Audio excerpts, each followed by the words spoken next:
Hello everyone, আমি সুচেতা। আমার আরও একটি নতুন ব্লগে সবাইকে ওয়েলকাম। আজকে রবিবার সকালবেলা একটু গেছিলাম বাজারে মাছ কিনতে, কিন্তু এখানে যতবারই আমরা মাছ কাটিয়ে নিয়ে এসেছি বাড়িতে, প্রত্যেকবারই মাছটা তেতো বেরিয়েছে। সেই কারণে তো আমার ছেলে এক প্রকার মাছ খাওয়াই বন্ধ করে দিয়েছিল। এবারে ছেলে যেখানে মাছ খায় না, সেখানে বাবা মা হয়ে আমরা এবার কী করে মাছটা খাই বলুন। সেই জন্য এবারে করেছি কি, ওদের বলেছিলাম শুধু আঁশটা ছাড়িয়ে পরিষ্কার করে দিতে, বাকি আমরা বাড়িতে কেটে নেব। কিন্তু সত্যি কথা বলতে আমি বা আমার হাজব্যান্ড কেউই কিন্তু কোনোদিনই মাছ কাটিনি আগে, তাই গোটা মাছটা কেনার সময় একটু ভয়ও লাগছিল যে বাড়িতে নিয়ে তো যাব, কিন্তু ঠিকঠাক করে কাটতে পারবো তো। তারপর নিজেরাই ঠিক করলাম যে একবার চেষ্টা করতে ক্ষতি কি, কিনে তো নিয়ে যাই, দেখা যাক না কি হয়। এই মাছ কাটার জন্য আলাদা করে ছুরি কাঁচি সব কিনে আনা হয়েছে। হাজব্যান্ড সুন্দর করে মাছটা কেটে দিয়েছে, আর কোনো অসুবিধে নেই। এবার থেকে আমরা এইভাবেই মাছ গোটা অবস্থায় কিনে আনবো, বাড়িতে কেটে নেব। আসলে এখানে মাছ কাটার সময় মাছের পিত্তিটা গলিয়ে ফেলে, আর সেই জন্যই মাছটা তেতো হয়ে যায়। আমাদের দেশে তো মাছ কাটে আগে ঘাড়ের দিকটা দিয়ে, আর এদেশে পেটের দিকটা দিয়ে আগে মাছ কাটে বলে মাছের পিত্তিটা গলে যায়।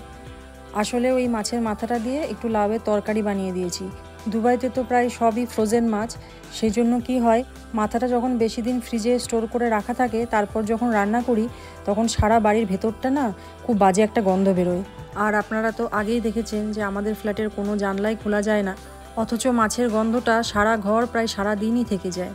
হাজব্যান্ডকে তরকারির দিকটা একটু বেছে বেছে দিলাম, কারণ তরকারির মধ্যে মাছের মাথা থাকলেও ভীষণ বিরক্ত হয়, খেতে চায় না একদমই। ছেলেকেও বেছে বেছে লাউ আর আলুর দিকটা তুলে দিয়েছিলাম। আমার আবার তরকারির মধ্যে ওই মাছের কাঁটাগুলো খেতেই বেশি ভালো লাগে। বাকি মাছটা আজকে আর রান্না করিনি। আজকে পেঁপে দিয়ে আলু দিয়ে পাতলা করে চিকেনের ঝোল বানিয়েছি।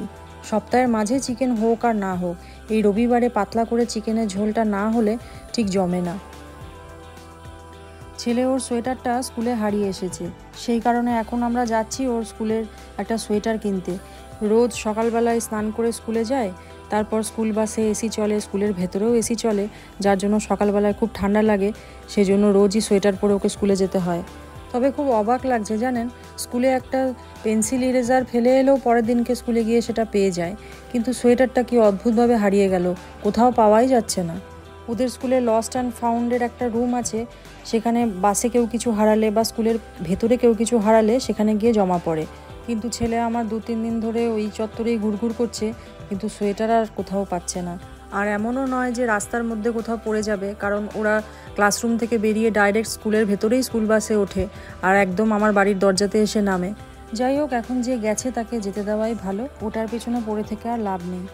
এখন আমরা এসেছি দুবাইয়ের বুর্জমান মলে। এই মলের ভেতরেই একটা শপ আছে যেখানে ওদের স্কুল ইউনিফর্ম পাওয়া যায়। শুধু একটা স্কুলে নয়, অন্যান্য সমস্ত স্কুলের ইউনিফর্মই এখানে পাওয়া যায়। এই মলে এসে হঠাৎ করে মনে পড়লো, কদিন আগে নিউজে দেখছিলাম যে দুবাইয়ের বেশ কিছু মলে, মানে সব মলে নয়, কয়েকটা মলে বেশ ভালো রকমের সেল চলছে। কিছু কিছু আইটেমের ওপরে আবার 90% অবধি অফ আছে। ভাবছি একবার পুরো মলটা ঘুরে দেখব। জামা কাপড়ের ওপর, ঘড়ির ওপরে, জুতোর ওপরে, মেকআপের জিনিসপত্র, ব্যাগ, এইসবে অনেক ছাড় রয়েছে। দুবাইতে ডিসেম্বর মাসেও কিন্তু এরকম সেল চলে। তো দেশ বিদেশ থেকে অনেকেই ঘুরতে আসেন দুবাই সেই সময় উইন্টার ভ্যাকেশনে, তো তখন প্রচুর শপিং করে নিয়ে যান তারা। আবার এই জানা থাকলো অগস্টের শেষ আর সেপ্টেম্বরের শুরুতে একটা সেল চলে। চলুন আগে ওর সোয়েটারটা কিনে নিই। বিশাল লম্বা লাইন পড়েছে, সব একজন একজন করে ঢোকাচ্ছে। ইউনিফর্মের দোকানে কোনো সেল চলছে না কিন্তু তাতেও দেখছি প্রচুর ভিড়। দুবাই এসে প্রথম যখন এই দোকানটায় আসি ইউনিফর্ম কিনতে, সেই প্রথমবারও প্রচুর ভিড় ছিল, এবারেও দেখছি একই অবস্থা। কিন্তু আমাদের ব্যাড লাক, আজকে আমাদের আশাটা ফালতুই হলো। তার কারণ হচ্ছে ছেলের সাইজের সোয়েটার ওদের কাছে এখন নেই বলছে। সব থেকে জানালেন যে ওর সাইজের সোয়েটার যখন আসবে তখন আমরা ফোন করে দেব, কিন্তু এখন কবে আসবে কে জানে। ছেলেটাকে এখন সকালবেলায় ঠান্ডার মধ্যেই স্কুলে যেতে হবে। ওই যে আগের একটা ব্লগে আপনাদেরকে বললাম না, আমাদের সময় এখন খারাপ যাচ্ছে।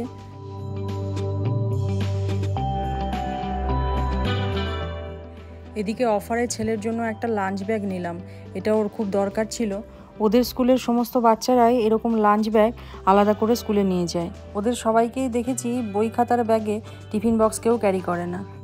এই সবটাই আবার দেখুন 25% থেকে 90% অবধি of. Bag, jewellery, sunglass, watch, এইসব জিনিসেই রয়েছে ডিসকাউন্ট।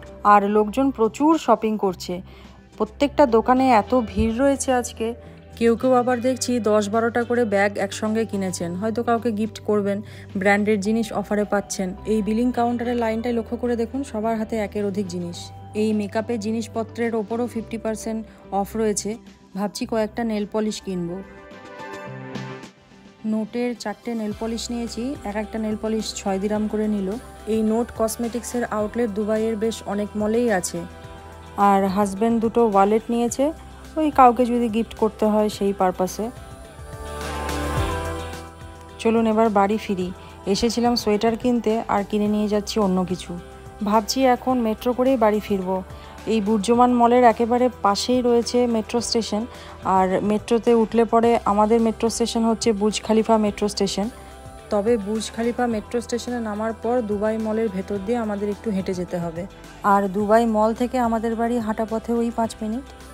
কলকাতা মেট্রোতে যেরকম মেট্রো কার্ড থাকে, দুবাইতেও সেরকমভাবে কার্ড করাতে হয়, যেটাকে নাল কার্ড বলা হয়। তো আমাদের 3 জনের ব্যাগেই দেখছি নাল কার্ডটা রয়েছে। অনেক আগে করিয়ে রেখেছিলাম, সেই জন্য ভাবলাম মেট্রো করেই ফিরে যাই, কারণ গাড়ি করে ফিরতে গেলে অনেকটা লেটও হয়ে যাবে। তবে আমাদের দেশের মেট্রোয় যেরকম লক্ষ্য করেছি যে 4 জনের সিট, সেখানে একটু অ্যাডজাস্ট করে 5 জন হয়তো আরাম করে বসাই যায়। এদেশে কিন্তু সেই জিনিসটা হয় না, মানে এক একটা পার্সনের জন্য এক একটাই সিট। পাশে যদি অনেকটা করে জায়গা খালিও থাকে, তবুও সেরকমভাবে কাউকে বসতে দেখা যায় না। এবার যদি কোনো বাচ্চা হয়তো দাঁড়িয়ে আছে, বা কোনো প্রেগনেন্ট মহিলা দাঁড়িয়ে আছে, বা বয়স্ক কেউ দাঁড়িয়ে আছেন, তখন সেক্ষেত্রে কোনো সহৃদয় ব্যক্তি যদি লক্ষ্য করেন সেটা, তখন হয়তো তারা বসার জন্য অফার করেন। এই দুবাইতে যেখানেই যাই না কেন, সেটা কোনো শপিং মল হোক, বা মেট্রো স্টেশন, বা কোনো সুপার মার্কেট, সব জায়গায় এত হাঁটতে হয়। আমরা তো দুবাই আসার পর 3 জনেই স্নিকার্স ছাড়া অন্য কোনো জুতো পরা ছেড়েই দিয়েছি।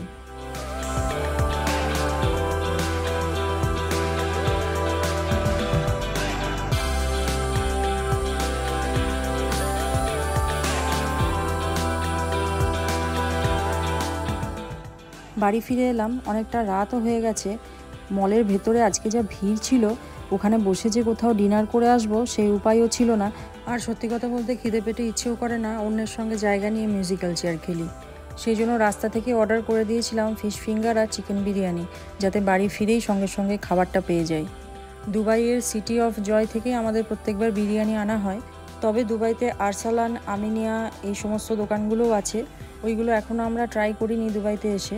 আমার আবার বিরিয়ানি এত পছন্দের একটা খাবার, যদি কোনো সময় একটু বেঁচে যায়, পরের দিন সেই বাসি বিরিয়ানিটা দিয়ে আমি ব্রেকফাস্টও সেরে ফেলি। তবে আমরা চিকেন বিরিয়ানিটাই বেশি পছন্দ করি, আমরা মাটন যেহেতু খাই না, সেজন্য মাটন বিরিয়ানির সঙ্গে আমাদের তেমন ভাব নেই। আমার মতন বিরিয়ানি লাভার আর কে কে আছেন অবশ্যই কমেন্ট করে জানাবেন। আজকের মতন ভিডিওটা এখানেই শেষ করছি। দেখা হবে খুব তাড়াতাড়ি পরের আরেকটি নতুন ব্লগে। ভিডিওটা কেমন লাগলো অবশ্যই কমেন্ট করে জানাবেন, ভালো লাগলে লাইক শেয়ার করে দেবেন।